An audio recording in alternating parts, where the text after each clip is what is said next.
따라서 교회의 큰 역할을 감당하시기를 바라고 위에서 기도합니다. 오늘 설교의 제목이 하나님의 손에 붙들린 바 되라라고 하는 설교의 제목입니다. 제가 먼저 그림 2장을 여러분에게 보여드립니다. 제가 보는 쪽에서는 이제 오른쪽이고요. 여러분이 보는 쪽에서는 왼쪽이 될 것 같으네요.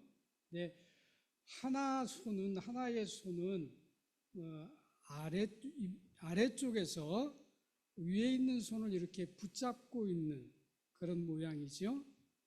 그리고 그 옆에 있는 손은 위에 있는 손이 아래에 있는 손목을 꽉 붙잡고 있는 그림입니다. 자, 여러분은 이 그림 중에 어떤 그림을 선택하고 싶습니까? 마음으로 생각하셨으면 합니다. 그 다음 그림을 보겠습니다. 이것은 우리가 너무나도 잘 아는 예수님의 제자들이 배 위에 있을 때에 예수님께서 물 위를 걸어오시는 모습을 보고 베드로가 주님이라고 한다면 나로 하여금 물 위를 걸어가게 해주세요. 그랬더니 주님이 걸어오라고 말합니다. 걸어가다가 물에 빠지죠. 그때 예수님께서 베드로를 구출하는 장면입니다. 그러면 다시 뒤로 안 가네요.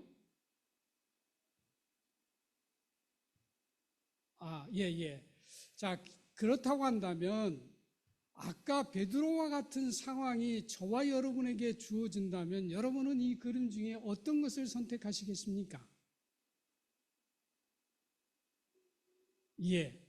그렇죠. 당연히 내가 손목에 붙들림을 받은 그림을 여러분은 선택하실 것입니다. 또 그렇게 하셔야 합니다.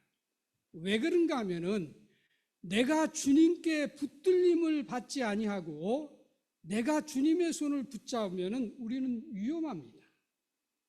왜 그럴까요? 우리 인생은 편한 길이 없어요.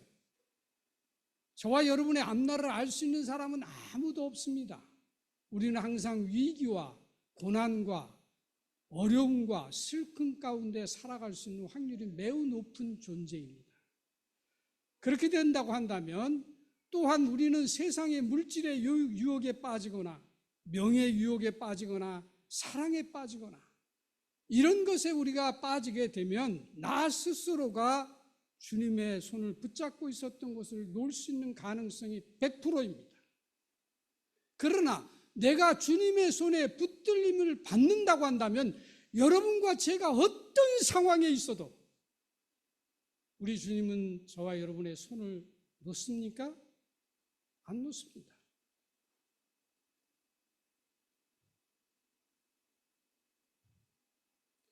이 그림이 참으로도 평안해 보이죠? 제가 그림을 자꾸 찾아봤는데 이 그림 외에는 없더라고요.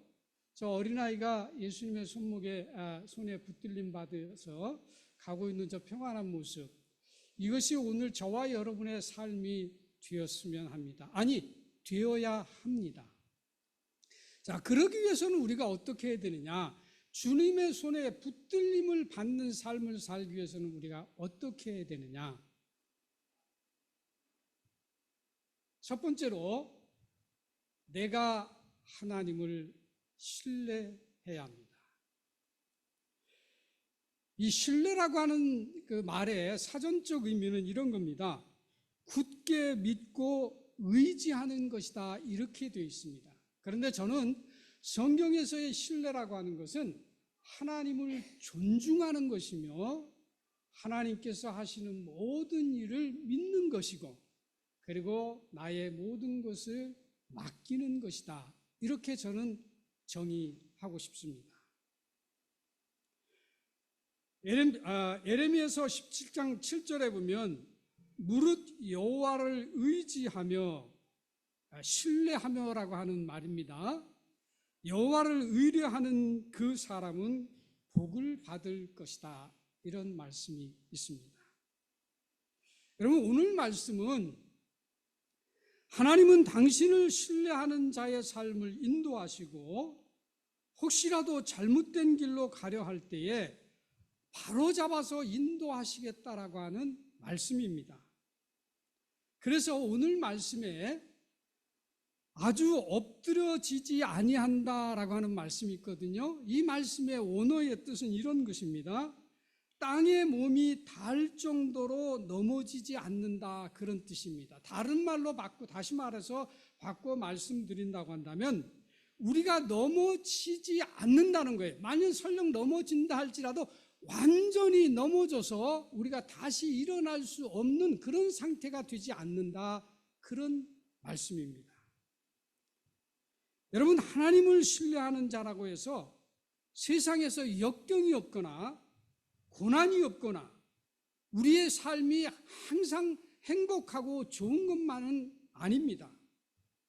그러므로 만일 우리가 예수님을 믿으면 이런 역경과 고난으로부터 우리가 모든 것이 잘 되고 그리고 만사 형통할 것이라고 믿고 우리가 신앙생활하고 그런 신앙의 가치관을 가지고 있다고 한다면 이것은 기복신앙으로서 우리가 반드시 바뀌어져야 할 신앙입니다. 그러므로 히브리서 12장 8절에 이렇게 말씀합니다. 모든 사람이 징계는 다 받는 것이거늘, 영어 성경은 훈련이라고 되어 있고 연단이라고 되어 있습니다. 만일 너희에게 없으면 뭐라고요? 사생자요 참 아들이 아니니라. 이 사생자라고 하는 뜻은 사전에 보면 우리가 법적으로 부부가 된 사람으로부터 낳지 않은 자녀를 말합니다. 이것을 사생자라고 말합니다. 그래서 신명기서 23장 1절로 8절에 보면 이 사생자는 물론이거니와 그의 10대까지 하나님의 성회에 참여할 수가 없었습니다. 이 하나님의 총회라고 하는 것은 뭐냐면 당시에 하나님 앞에 드리는 공식적인 예배와 하나님의 이름으로 모이는 모임을 가리켜 말합니다. 이 자리에 사생자는 본인뿐만 아니라 10대까지도 참여할 수 없다라고 하는 거예요. 왜 그런가 하면은 하나님의 자녀가 아니라는 것입니다. 이 말씀에서 얘기하려고 하는 것은 하나님의 자녀야지 훈련도 받는 것이고 징계도 받는 것이고 어려움도 겪는다는 거예요. 만일 우리가 신앙생활하면서 이것이 없다고 한다면 그러면 뭐라고요? 사생자라는 거, 하나님과 관계없는 자녀라는 거예요. 그래서 우리가 신앙생활하면서 연단과 시련과 고난은 반드시 필요한 것입니다. 우리가 일반적으로 고난과 연단은 불신자나 또는 악한 자에게 생기는 것이라고 우리가 이렇게 생각할 수 있습니다만은 사실상 정반대로 우리가 고난을 받고 어려움을 겪는다라고 하는 것은 참된 하나님의 자녀가 누릴 수 있는 하나님의 사랑의 특권입니다. 여러분의 자녀가 여러분이 내쳐버린 자식이 아니라 여러분이 정말로 생명과 같이 사랑하는 자식이 곁길로 가는데 그거 쳐다보고 가만히 있을 부모가 어디 있겠습니까? 그건 부모도 아니죠. 하나님은 당신의 사랑하는 외아들까지 우리에게 주시면까지 우리를 사랑하셨는데 우리가 곁길로 가는데 우리가 나쁜 길로 가는데 우리가 하나님의 뜻에서 벗어나서 살아가는데 가만히 둔다? 그러면 이미 우리는 사생자입니다. 우리가 신앙생활하면서 이러한 사실에 기뻐하고 즐거워한다고 한다면 여러분 우리는 더 깊은 신앙으로 훈련이 되어져야 되고 더 깊은 신앙으로 들어가야 합니다. 그러나 여러분 시편 145편 14절과 잠언서 24장 16절에 보면 하나님을 신뢰하는 자는 그 역경과 고통으로 인해서 실패와 불행을 결코 겪지 않는다는 사실입니다. 그러니까 우리가 하나님의 자녀가 됐다고 한다면 우리가 고난을 겪고 시련을 겪고 아픔을 겪는다 할지라도 그것이 우리를 완전히 실패자로 만들거나 우리를 멸망시키지 않는다는 얘기예요. 왜냐하면 우리가 하나님의 손에 붙들린 바 되었기 때문에, 그분이 절대로 저와 여러분을 놓지 않기 때문에 우리는 어떠한 경우에도 실패하지 않는다는 사실입니다. 여러분, 다윗이라고 하는 사람 우리가 잘 알죠? 다윗은 약 20년이라고 하는 긴 세월 동안 이미 하나님의 종으로 왕으로, 이스라엘 왕으로 기름 부음을 받은 사람입니다. 그럼에도 불구하고 사울 왕의 질투와 시기 때문에 20년 동안 피해 다니는 삶을 살았습니다. 다시 말해서 고난과 역경, 그 삶을 우리가 어떻게 이해할 수 있겠습니까? 심지어는 다윗이 고난당하는 것이 얼마나 힘들었고 피해 다니는 것이 얼마나 힘들었는지 한때는 적이었던 블레셋 왕에게까지 가서 도움을 요청했어요. 그런데 블레셋 신하들이 다윗을 알아봤습니다. 자기의 장군 골리앗을 죽인 사람이라는 것을 알고 다윗을 죽이려 하니까 다윗이 그만 그곳에서 피신할 수밖에 없습니다. 도망가서 살 곳이 없는 거예요. 사면초가에 놓여 있는 것입니다. 그래서 다윗이 선택했습니다. 다윗의 증조 할머니 노새의 고향인 모압으로 내가 피신하면 그곳에서는 내가 안전하게 살 수 있지 않을까. 그리고서 모압으로 피신했습니다. 그런데 하나님께서 선지자 갓을 통해서 이렇게 말씀합니다. 사무엘상 22장 5절에 있는 말씀입니다. 이 요새에 있지 말고 떠나 유다 땅으로 가라. 아무리 사울의 추격이 두렵고 유다 땅에서 피할 곳이 없다 할지라도 이 약속의 땅에서 벗어나면 안 된다라고 하나님께서 다윗에게 말씀합니다. 그때 다윗은 그 말씀에 순종해서 그것을 떠납니다. 여러분, 다윗의 사건에서 우리가 발견할 수 있는 것은 우리의 앞뒤가 아무리 캄캄해도 사람을 의지하지 말고 하나님만 신뢰하는 믿음을 가지라는 것입니다. 하나님이 다윗의 손을 붙들고 있기 때문에 사울이 어떤 수단과 방법을 다 동원해도 결코 다윗의 생명을 해할 수 없다는 사실입니다. 그래서 다윗은 훗날에 시편 31편 15절에서 이렇게 고백합니다. 나의 여정이 주의 손에 있나이다.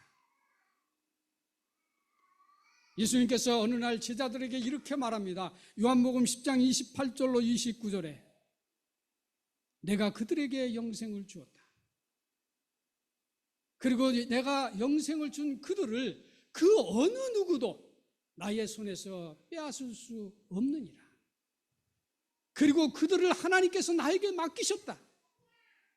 그리고 그 누구도 하나님의 손에서 그들을 빼앗을 수 없느니라. 그 존재가 누구입니까? 저와 여러분입니다. 우리는 어떠한 고난과 시련과 아픔에 있다 할지라도 하나님의 손에 붙들린 바 되면 우리는 안전합니다. 여러분, 다윗이 고백한 시편의 내용 중에서 가장 다윗이 강조하는 것이 무엇인 줄 아십니까? 그것은 하나님을 신뢰하라는 것입니다.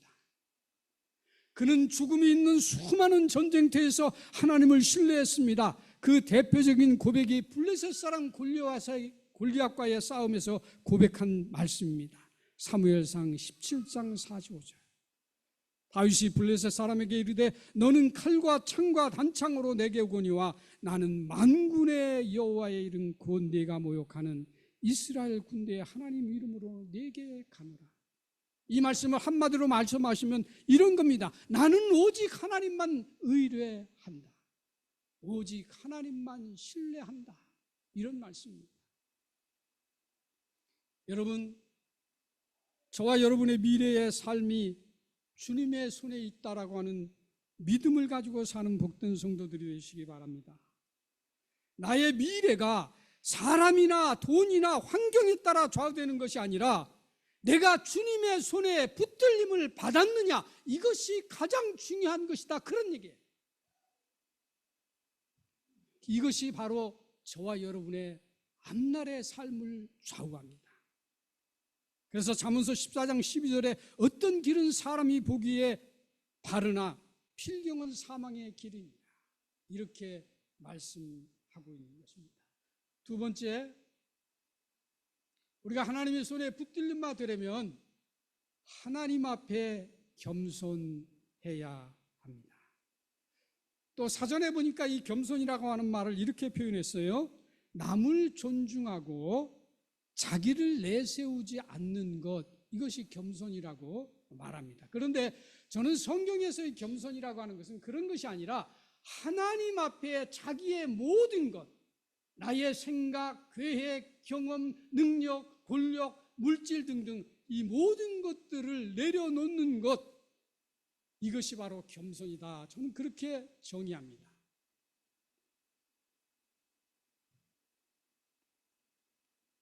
시편 147편 6절에 여호와께서 겸손한 자는 붙드시고 악인은 땅에서 던져버린다라고 하는 말씀입니다. 그런데 여기에 말씀에 하나님께서 겸손한 자를 붙든다라고 하는 말은 영어 성경에서 보니까 substain이라고 하는 말로 표현했어요. 이 말은 육체적으로, 정신적으로 하나님께서 강화시켜서 어떤 환난과 어려움 속에서도 그 모든 것을 극복할 수 있게 해주신다라고 하는 말입니다. 그러니까 하나님을 우리가 겸손하면, 하나님 앞에 겸손하면 하나님께서는 저와 여러분을 모든 환경, 우리가 경험할 수 있는 모든 환경을 극복할 수 있도록 우리를 만드신다는 거예요. 누구에게요? 겸손한 자에게. 그리고 성경에서는 이 겸손한 자의 대표적인 인물을 우리에게 소개합니다. 그것이 누구이냐면 모세입니다. 모세는 120년이라고 하는 세월을 살았습니다. 근데 전반기 처음에 40년이라고 하는 세월 동안은 모세가 바로의 궁전에서 살았어요. 그래서 이 모세는 세상의 어려움을 모르고 살았습니다. 그리고 그 왕궁에서 누릴 수 있는 모든 것을 누렸어요. 성경학자들은 그가 정치적으로, 군사적으로, 기술적으로, 종교적으로 모든 교육을 받았다라고 말합니다. 그래서 모세는 늘 평상시에 자기는 대단한 사람이다, 나는 모든 것을 할 수 있다라고 생각했을 것으로 보여집니다.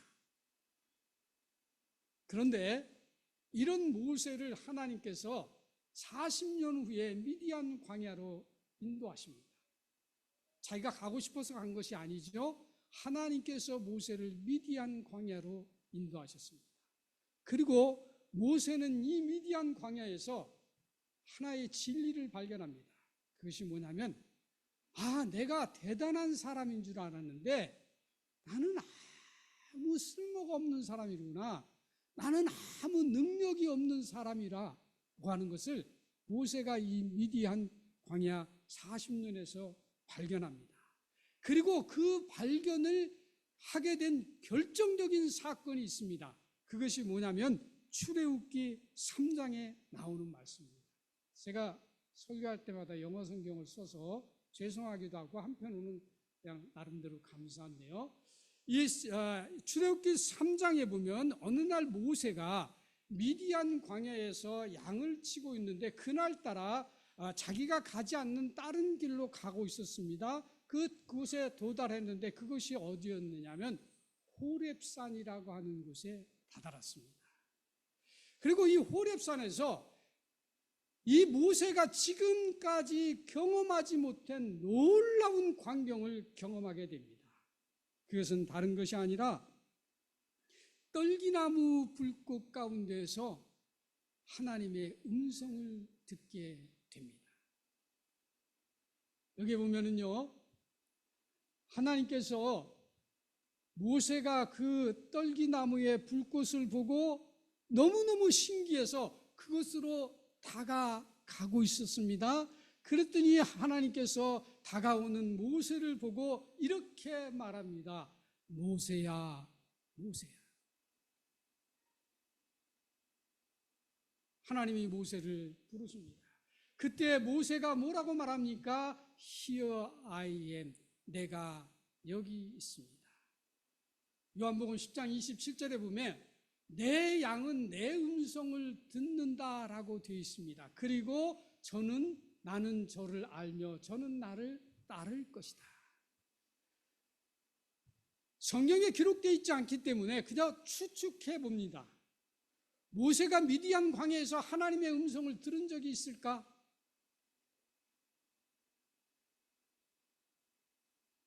저는 들은 적이 있다라고 나 나름대로 해석해 봅니다. 다만 그때 그 음성이 어떤 것이었는지는 모르겠어요. 지금과 같이 직접적으로 하나님께서 모세를 부르신 것은 아닌 것 같고요. 다만 우리의 삶 속에서 하나님의 음성을 우리는 삶 속에서 들을 수 있습니다. 사건을 통해서 내가 기도하는 중에 나의 삶 속에서. 그런데 직접적인 하나님의 음성을 지금 모세가 듣습니다. 그리고 즉각적으로 모세는 내가 여기 있습니다라고 답변을 합니다. 여러분, 누군가가 나를 부를 때에 내가 그의 음성을 알아차릴 수 없다고 한다면 내가 여기 있다라고 대답할 수 없습니다. 그러나 모세는 그것이 하나님의 음성이라고 하는 것을 알았고, 그리고 모세는 하나님 앞에 내가 여기 있습니다라고 고백합니다. 그러면서 하나님이 모세에게 말합니다. 가까이 오지 마라. 네가 서 있는 곳은 거룩한 땅이니라. 그러므로 네가 신발을 벗으라. 그러면서 하나님께서 모세에게 처음으로 하신 말씀입니다. 그 말이 뭐래요? I am the God of your father. 내가 너의 조상의 하나님이니라. 누구에게? 아브라함과 이삭과 야곱에. 모세를 처음 부르신 하나님께서 모세에게 처음 말씀하신 것이 뭐냐면 나의 존재가 누구인지를 알리고 계십니다. 나의 존재.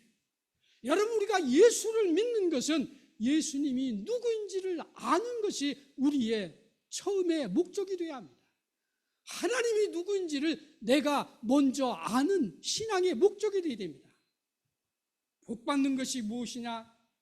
건강해지는 것이 무엇이냐? 내 자녀가 잘 되는 것이 무엇이냐가 첫째의 우리 메시지의 복음이 아니라 우리가 예수를 믿을 때에 우리가 먼저 들어야 될 음성, 우리가 먼저 알아야 될 것은 하나님이 누구인지를 알아야 합니다. 예수 그리스도가 누구인지를 알아야 됩니다. 그것을 지금 하나님께서 모세에게 말씀하고 계신 것입니다. 그러면서 하나님께서 10절 이후에 말씀합니다. 내가 들었다. 이스라엘 백성이 애굽에서 고통을 당하면서 나에게 부르짖는 그 소리를 들었다. 그래서 나는 이제 그들을 구출할 것이다. 그러면서 하나님께서 모세에게 이렇게 말합니다. Now go. 이제 가라. 내가 너를 보낼 것이다. 누구에게요? To Pharaoh. 바로에게 보낼 것이다. 왜 보내요? To bring my people. 내 백성을 이집트로부터 구원하기 위해서 내가 너를 보낼 것이다. 이렇게 말합니다. 그때 모세가 묻습니다. 하나님 앞에. 뭐라고요? Who am I? 내가 누구입니까? 내가 도대체 누구이기에 나를 바로에게 보내고 이스라엘 백성들을 구출하는 지도자로 세우십니까? 그런데요, 여러분, 그 다음 말씀이 매우 중요합니다. 저는 이 말씀을 준비하면서 오늘날 우리 목사들이 또 나 선교사님들이 교회 직분자들이 이 진리를 알았다고 한다면 오늘날 한국교회가 세계교회가 이렇게 타락되지 않냐고, 교회의 주인이 목사라고 주장하지 않냐고, 교회의 주인이 장로라고 주장하지 않냐고, 교회의 주인이 자기가 설립한 자라고 주장하지 않는, 내가 선교를 내가 했다라고 주장하지 않는 이런 큰 죄를 범하지 않게 됐을 것이라고 저는 확신합니다. 여러분, 모세가 뭐라고요? Who am I? 내가 누구입니까? 너 가서 이스라엘을 구출해라. 바로에게로 가라. 그랬더니 하나님께서 모세가 내가 누구입니까? 라고 물을 때에 하나님께서 이렇게 말합니다. I will be with you. 내가 너와 함께 있을 것이다. 여기 조금 더하면 always. 내가 너와 항상 함께 있을 것이다. 여러분, 이 질문은 무엇입니까? 우리가 소위 말하는 동문서답이에요. 모세가 나 존재가 누구입니까? 라고 물었는데 예수님 하나님은 네 존재에 대해서 말씀하는 게 아니라 내가 너와 함께 할 것이다. 여러분, 우리가 내가 상대방에게 질문을 했는데, 아주 소중한 질문을 했는데, 아주 귀한 질문을 했는데, 아주 의미 있는 질문을 했는데 상대방의 그 질문과는 상관없는 동문서답에 대답을 한다고 한다면 여러분 어떤 경우입니까? 몇 가지가 있겠죠? 첫째는 내 말을 무시하거나, 둘째는 내 말을 귀담아 듣지 않았거나, 셋째는 그 질문은 아무 가치가 없다고 판단했을 때에 동문서답하는 겁니다. 그러면 하나님은 모세가 가치가 없는 사람입니까? 아니요. 모세가 가치가 있기 때문에 모세를 이스라엘 백성을 구출하는 지도자로 세우겠다는 거예요. 그런데 왜 하필이면 하나님은 모세의 질문에 엉뚱한 대답을 하고 계십니까? 왜 그럴까요? 하나님께서 이스라엘 백성들을 구출하는 데 있어서는 너라고 하는 존재는 나의 도구에 불과함을 강조하고 있는 겁니다. 네가 하는 거 아니다 그런 얘기예요. 모세가 이스라엘 백성들을 구출하는 것이 아니다 그런 얘기예요. 네가 목회하는 것이 아니다 이거야. 네가 선교하는 거 아니다 이거야. 네가 교회에서 봉사하는 거 아니다 그런 얘기예요. 너는 내가 너와 함께하고 있으니까 가면 돼. 다만 가는데 어떻게 가야 돼요? 그 다음 말씀 우리가 봐야 됩니다. 그 다음에 말씀에 뭐라고 기록되어 있느냐면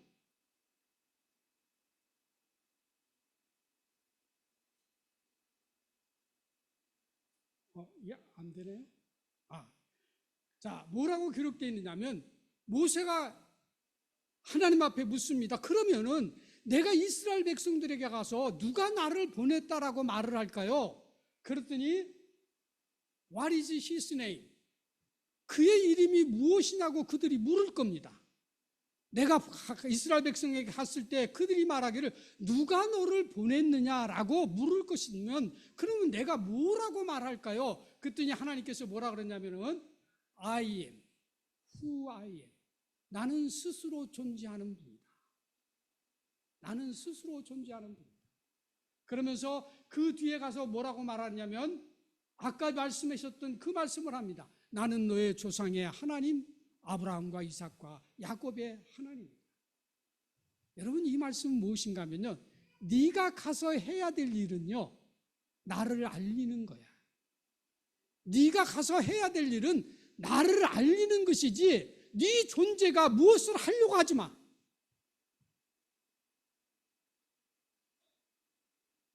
여러분 우리가 하나님의 일을 할 수 있다라고 하는 것은, 우리가 주의 일을 할 수 있다라고 하는 것은 주님이 우리를 도구로 쓰시기 때문에 우리가 할 수 있는 거예요.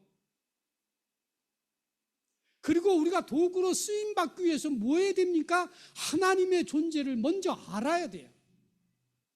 내가 하나님의 존재를 알지 못하면 무엇이 나와요? 나의 의가 나오고 내가 수고한 것이 나오고 그리고 거기에서 내가 한 것이 드러난 거예요.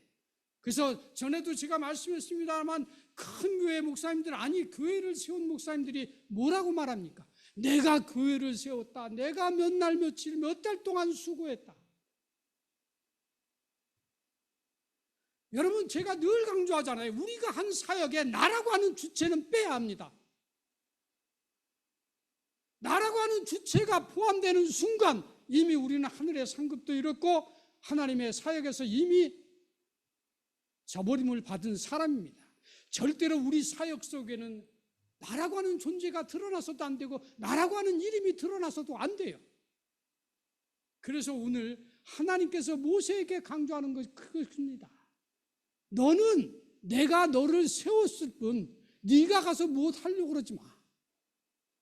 너는 내가 그저 쓰는 존재야. 다만 내가 너와 분명히 한 가지 약속하는 것이 있다. 내가 너와 항상 함께 할 것이니 두려워하지도 말고 떨지도 말라.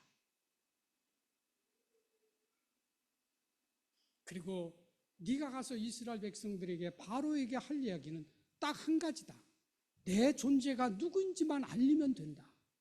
네가 가서 거기서 뭘 하려고 하지 마라. 네가 가지고 있는 모든 것 그거 사용할 것인데 그거는 내가 누구인지를 보이기 위한 것이지 네가 드러나기 위한 것이 아니다. 그런 얘기예요. 그래서 우리가 나중에 모세가 이 사건을 경험한 후에 사람이 우리가 하나님을 경험하고 하나님의 사랑을 받고 난 후에 우리가 시간이 지나면은 지속적으로 하나님과 교제하지 않고 하나님 그 안에 거하지 않는 삶을 살면 우리는 나중에 어떻게 됩니까?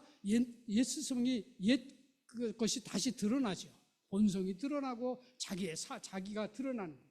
그래서 나중에 모세가 실수하잖아요.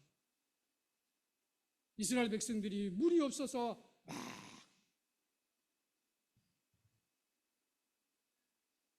소리를 지를 때에 반석을 쳐서 물이 나옵니다. 누가 하셨죠? 하나님이 하신 거죠. 그런데 나중에 훗날에 가서 뭐라고 말합니까? 이스라엘 백성들에게 나라고 하는 말을 씁니다. 나.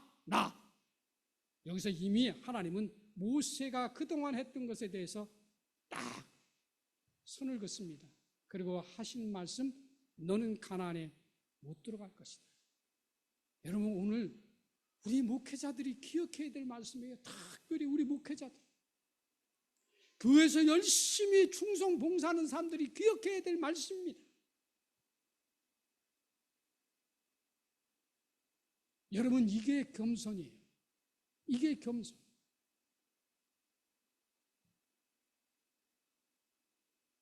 여러분 우리는 하나님과 모세의 대화 속에서 낮아진 모세의 진정한 겸손을 배우게 됩니다. 결국 하나님은 모세가 겸손한 종이 되었을 때 비로소 그를 붙들어서 이스라엘을 구원하는 지도자로 세우십니다. 여러분 인간은 모세처럼 자기가 가지고 있는 모든 것들을 잃었을 때 가장 겸손해집니다. 정치하는 사람이요 그 권세를 잃었을 때 오만방자했던 그것이 내려지고 겸손해지는 거죠. 돈을 가지고 있던 사람이 돈을 잃을 때 우리가 겸손해집니다. 건강을 가진 사람이 자신하고 자랑했던 그 건강을 잃을 때 우리는 겸손해지는 거죠. 그래서 우리는 겸손해지는 과정 속에 하나가 우리가 신앙적으로는 하나님을 만나야 되지만 우리가 육신적으로는 우리가 가진 것을 잃을 때 우리는 겸손해집니다. 그래서 결코 우리의 신앙생활에서 잃는다, 어떤 고난과 아픔 속에 있는다라고 하는 것이 결코 불행한 것만은 아니다라고 하는 겁니다. 말씀을 정리합니다. 그런데 여러분 우리가 말씀을 정리하기 전에 반드시 알아야 할 사실이 있습니다. 그것은 하나님을 신뢰하는 것과 우리가 하나님을 향한 우리의 겸손은요 내가 겪는 고난과 시련과 아픔을 통해서 얻어지는다고 하는 사실을 우리가 다윗과 모세를 통해서 배워요. 여러분 우리가 하나님의 손에 붙들림을 받으려면요 우리가 겸손해야 되고 우리가 하나님을 의지해야 되고 신뢰해야 되는데 근데 이것이 그냥 우리에게 거저 주어지는 것이 아니라 우리가 고난과 고통과 아픔과 이런 것들을 겪어봐야 내가 하나님을 의지하는 것이 내가 사는 길이다. 그리고 내가 겸손해지는 것이 내가 사는 길이라는 것을 배우게 되는 겁니다. 그러므로 우리도 고난과 시련과 아픔과 같은 일들을 접하게 된다면 주저하지 말고 무릎 꿇고 주님 앞으로 더 가까이 더 가까이 다가가시기 바랍니다. 여러분, 우리는 사람이나 물질 환경에 따라 흔들리지 말고 오직 하나님만 바라보며 하나님 손에 붙들림 받는 삶을 누리시기 바랍니다. 생명과 죽음, 행복과 불행, 이 모든 것들은 모두 하나님의 손에 있습니다. 그러므로 바라기는 우리들의 삶과 신앙은 오직 하나님만 신뢰하고 하나님 앞에 겸손해서 하나님 손에 붙들림 바 되므로 저와 여러분의 걸음이, 우리의 삶이 하나님이 예비해 놓으신 복을 모두 누리며 살아가는 복된 저와 여러분의 삶이 되시기를 주님의 이름으로 축복합니다. 고맙습니다, 주님.